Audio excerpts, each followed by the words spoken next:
Hi, hello, and what's good? Welcome. Okay, so this is the third, episode of the unhealthy tactics that unhealthy people use in relationship with people.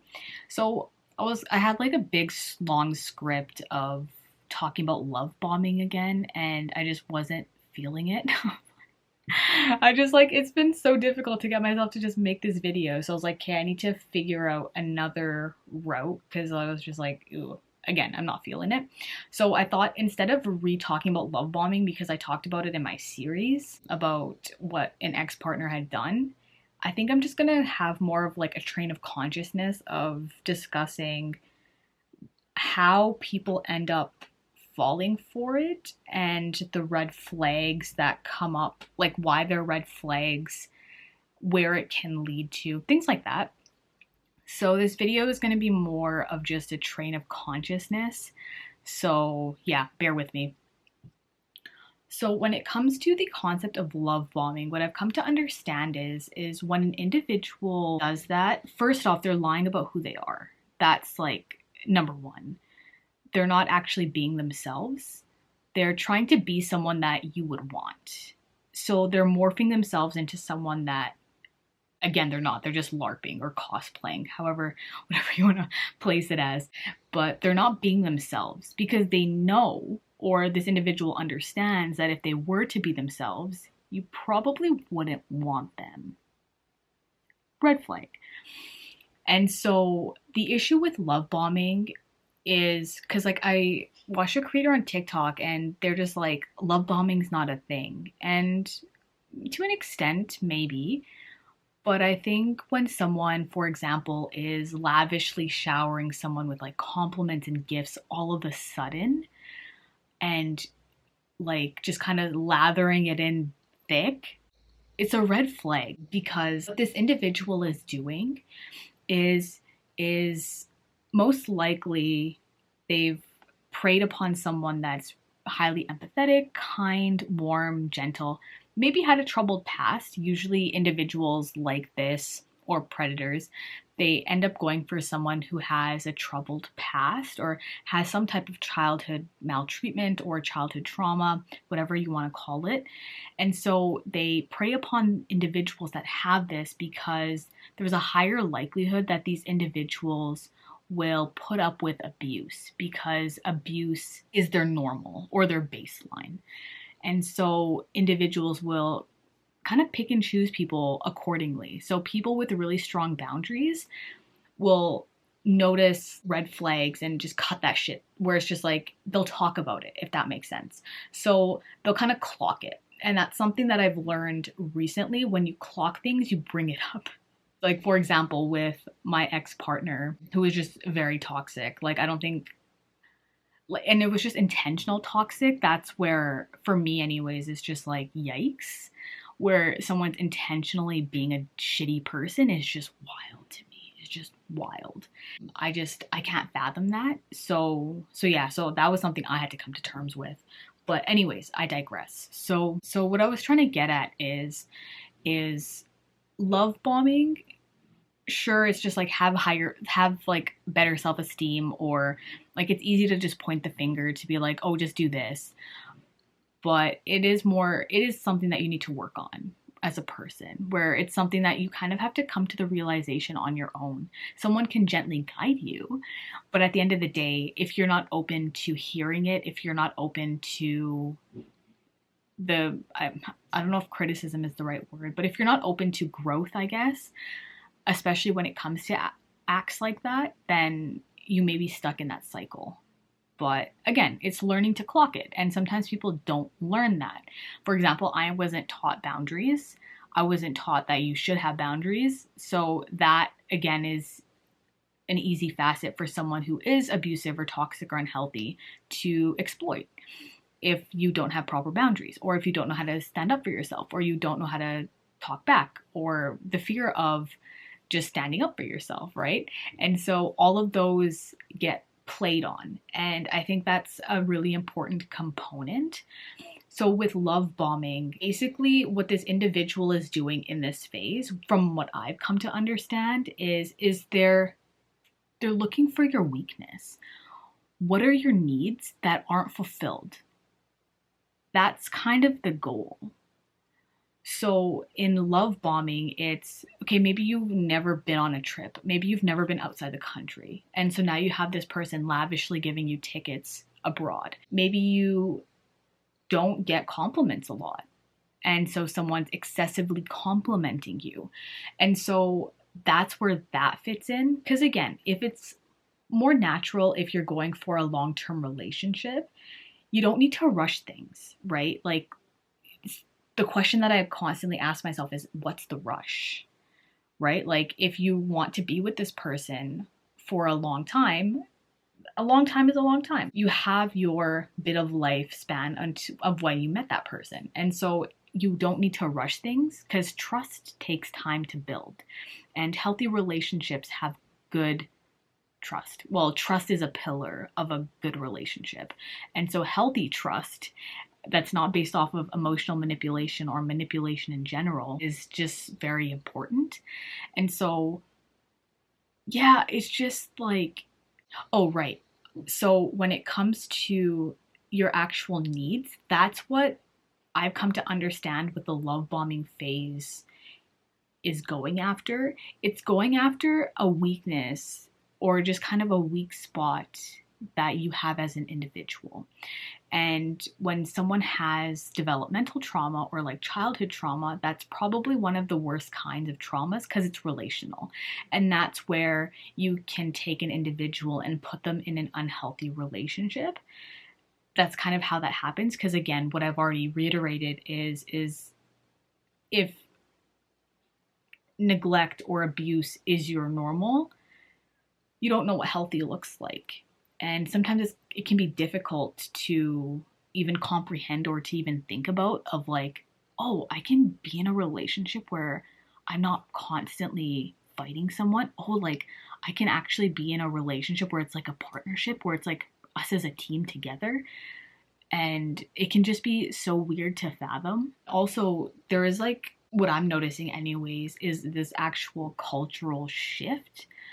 And that's creating a bit of distance as well, but specifically between men and women or males and females, depending on how you want to term the terms. So yeah, that's kind of my view on love bombing itself. I think that it's, again, like, yeah, it can feel like a whirlwind romance or like you're the one spewing all that type of nonsense. Yeah, it's just, I guess, as a cautionary tale, if that is something that comes up for you where you meet someone and just like instantly, I don't know, just instantly it's like, oh, everything's perfect and it's like, oh, you found the one. Really clock that for yourself and ask yourself, what about them makes them the one? Like, where are these feelings coming from? And it's really difficult to sit with because it's a really nice feeling, right? That high that you feel, it's a really nice feeling. And so yeah, so I would say learn to, when you are, when it comes to dating or just in relationship in general, learning to be mindful can be a really good skill to working with other individuals. That's what I've found to be really helpful for myself. And again, it's a skill that like takes time to develop. I'm not saying that I developed it overnight.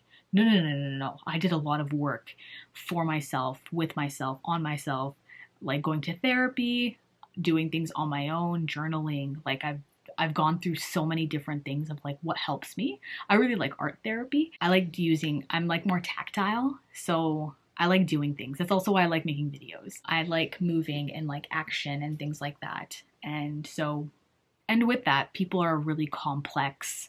And so you can deal with things in different ways. I also love yoga because trauma can also be, depending on your view and your lens, trauma can also be stored in the body. And so I really like taking a somatic lens where if you think of it like energy exchange, and emotions that you maybe didn't let yourself feel or couldn't let yourself feel, it's energy that wasn't used. And if you use the law of conservation of energy, energy cannot be created or destroyed. It can only be transferred. So what that means is your, oh, I forgot the term. It's like potential and kinetic, but you have the potential. Okay, I'm not going to use those words because I'm not going to use them correctly. So I don't want to go on a spiel and it's like, you're wrong. It's like, oh shit, my bad.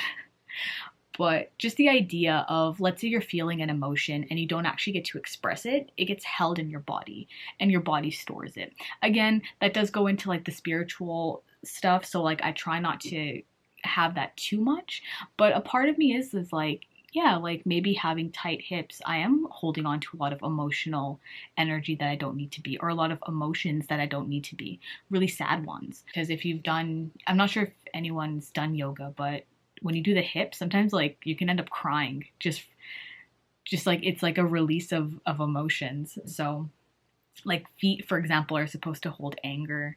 Anything you read about it, it can be convoluted where you're not sure what is what. So you're kind of like, oh shit, my bad. Oh, well then. So yeah, but going back to the aspect of love bombing, I kind of went on a tangent. When it comes to love bombing, yeah, like my view on it is I don't think it's that people have, maybe partially that people do have low self-esteem, but I also think that it's someone who is predatory and they're finding weak points in someone. That's my view of it. And so moving forward on some videos, I really want to touch base on the self. I think that's really an important place to start, but it's not the only place to be. So working with the self is so important, but also understanding the self in terms of relationship is also really important. Humans are a social species. We need one another to survive. Humans that end up alone, the prognosis isn't really that great when you're not in a group or in a community with someone. So having a way to understand yourself and reflect on yourself is really important. So I went through that, and yeah, and that, sure, again, like it's gonna all be learning curves. Like for example, because what could be asked is just like, oh well, then why did you end up in a toxic relationship? And that's a really good question. And it's just, I did clock certain things, but my mind was just like, oh okay, these are just things I can work with as we get better. But the thing is I had the view of, I see that person's potential of the better version that they could become, versus that person was okay with being who they were. And that says a lot, right? So it's just kind of like, ooh, right? So that's kind of where I'm at for that. Again, I keep digressing. This is how I know I really did not want to make a video on love bombing. So that's my bad. But yeah, so I guess just another way to think about the concept of love bombing is that, oh, sorry, that's my dog. Another way to think about love bombing is that the person is predatory and they're trying to find weaknesses. So basically what can happen then to work forward? So then basically working forward would just be, how do we make you strong? How do we make you basically manipulation proof? That's kind of where I'm at now. And so that's, I think, what my next videos I kind of want to focus on. I can't like focus on specifically like, so yeah, so a part of me wants to focus more on how do we work on this self so that we can clock these. I think that's where I really want to go next. And yeah, I think that'll be a really great way to kind of go on your own self journey of self-exploration, self-reflection, self-introspection. I guess that's probably just introspection, but but yeah, so that's kind of the goal now. But I'm going to finish the 2 videos for this little series, and then I'll go into talking about that because I'm kind of more passionate about that. I'm thinking, well, yeah, that's kind of how I feel right now. So yeah, I have more fun when I can just do trains of consciousness than actually just kind of like having a bit of an idea. But when I follow a script, it feels too it just feels too not me. So I'm like, okay, I need to find a middle ground. But anyways, okay, thank you so much for your time for this video. I appreciate it. Until the next one, cheers. Bye.